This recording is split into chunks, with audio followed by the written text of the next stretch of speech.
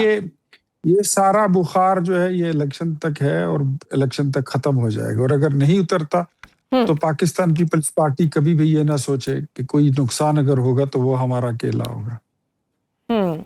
ہم سے بڑی بڑی پوزیشنیں انہوں نے بھی رکھی ہوئی ہیں. وہ تو کہتے ہیں ہم قومی مفاد کے لیے, ہم تو صرف قومی مفاد کے لیے ان کے ساتھ ہیں, ادروائز اگر ہمیں موقع ملتا تو ہم کبھی بھی ان کے ساتھ اتحاد نہ کرتے. تو اگر پریزیڈنٹ ہاؤس میں بیٹھنا قومی مفاد ہے تو ٹھیک ہے, ہوگا. چیئرمین سینٹ بننا اگر قومی مفاد ہے تو ہوگا. بلوچستان میں ہماری اکثریت ہے, ہم نے ان کو حکومت دے دی, یہی قومی مفاد تھی. پھر بے نظیر انکم سپورٹ پروگرام میں سب سے زیادہ پیسے ہم نے ڈالے, یہ بھی قومی مفاد ہے. گورنر کے پی ان کا, گورنر پنجاب ان کا, یہ بھی قومی مفاد ہے. ڈپٹی اسپیکر ان کا, وہ بھی قومی مفاد ہے. اور اگر ہمارے پاس مینڈیٹ یہی ہے تو پھر یہ خود ہی بتا دیں کہ جن عہدے پر یہ بیٹھے ہیں کیا وہ ٹھیک ہے, کیا وہ درست ہے, وہ صحیح ہے. آپ کے حصے میں آئے وہ ٹھیک, کسی اور کی پوزیشن ہو وہ خراب. یہ نہیں چلے گا, یہ ہو نہیں سکتا. یہ ماضی میں عمران خان صاحب کرتے تھے. مجھے آج لگ رہا ہے کہ جیسے عمران نہیں ہے تو بلاول صاحب میں ان کی روح گھس گئی ہے, اور بلاول صاحب وہ باتیں کر رہے ہیں جو کبھی جوائنٹ ایکشن کمیٹی والے کرتے تھے. 12 نشستوں کی بات انہوں نے کل کر دی. تو یہ تو مجھے تو آئی ڈاؤٹ کہ جوائنٹ ایکشن کمیٹی کو شاید کسی نے اسپانسر کیا تھا, شاید کسی نے فیسیلیٹیٹ کیا تھا. اچھا, کیونکہ بلاول صاحب نے تو کل کہہ دیا کہ یہ مہاجرین کی نشستیں نہیں ہونی چاہیے اور یہ ایسا اور یہ ویسا. تو مطلب یہ ہے کہ آپ کا وزیر اعظم وہاں پر بیٹھا تھا, آپ نے وہاں پہ ان کو انگیج نہیں کیا, آپ نے سچویشن کو ڈیفیوز نہیں کیا. ہمارے بس میں 38 مطالبات تھے, ہم نے سارے مان لیے, لیکن بات پھر بھی رہ گئی آدھی. اور ان کا مقصد تھا, یہ 38 مطالبات لکھ کر لانے کا مقصد یہ تھا کہ اس میں مین نقطہ ان کا مہاجرین کی نشستیں تھی. اور وہاں پر پنجاب میں آپ کا کچھ ہے نہیں, وہاں پر آپ کوئی ایک نشست جیت نہیں سکتے. اگر ایک آدھ جیت لیں تو جیت لیں, ورنہ 12-13 نشستوں میں آپ کا کچھ نہیں ہے. تو آپ اس مینڈیٹ کو کشمیریوں کو جو انڈیا چھوڑ کر پاکستان آئے تھے, آپ ان کا حق مارنا چاہتے تھے کہ محض آپ کی حکومت بن جائے, یا آپ بنانا چاہتے تھے. حکومت اتنی آسانی سے تھوڑی بنتی ہے, ہر بار تھوڑی ایسے ہوتا ہے. تو میرے خیال میں یہ فارم 47 والی باتیں جو ہیں یہ چھوڑ دیں, یہ الزام تراشیاں چھوڑ دیں. ورنہ لوگوں کو یہ بھی پتا ہے کہ کراچی کا میئر کس طرح بنا تھا, بننا کس کو تھا. وہ تو آج بھی یہی کہہ رہے ہیں کہ نواز شریف صاحب آر او الیکشنز کے تھرو وزیر اعظم بنے تھے, اور مریم نواز صاحبہ بھی فارم 47 کے تھرو ہی بنی ہے. اس طرح کے ایلیگیشنز آج بھی وہ لگا ہی رہے ہیں. یہ بے وقوفوں والی باتیں ہیں. فارم 47 جو ہے یہ تو عمران خان خود ایک بے وقوف آدمی تھا, وہ بیانیے بناتا تھا کہ آروز کا الیکشن ہو گیا, 35 پنکچر لگ گئے, یہ ہو گیا, وہ حلقے کھول دو, فلاں حلقے کھول دو, یہ نہیں مانتا, وہ نہیں مانتا. پھر فارم 47 کا بیانیہ لے آیا. فارم 47 ایک لیگل ڈاکومنٹ ہے, ایک قانونی دستوری ڈاکومنٹ ہے. الیکشن کمیشن کسی کی کامیابی پر ایشو کرتا ہے. If you don't have a form 47, آپ اوتھ بھی نہیں لے سکتے being the member of the assembly, provincial اور نیشنل. تو وہ تو ایک بیانیہ ہے, ایک دوسرے کو نیچا دکھانے کے لیے, کسی کی تذلیل کرنے کے لیے. وہ تو obviously اس ٹیکنیکل پوائنٹ کہ 45 اور 47 میں اگر ڈیفرنس ہے تو وہاں پہ پھر سوال آتے ہیں. سر, کشمیر اور کالعدم جوائنٹ ایکشن کمیٹی کے حوالے سے رکیے, نہیں ایسے بات کر کے آگے نہیں جاتے. آپ نے بات کی تو اب سن لیجئے. فارم 45 اور فارم 47 کی اگر کسی کو کوئی ریزرویشن ہے تو لا کیا کہتا ہے؟ لا یہ کہتا ہے کہ آپ جائیے اور الیکشن ٹریبیونل میں کیس فائل کریں. تو وہاں پہ کیس فائل کریں. الزام لگانے کو, سٹوریاں سنانے کو, ٹی وی پر بیٹھ کر تماشا بنانا وہ کچھ اور ہوتا ہے, اور الزامات کو پھر ثابت کرنا عدالتوں میں that is something practically very different.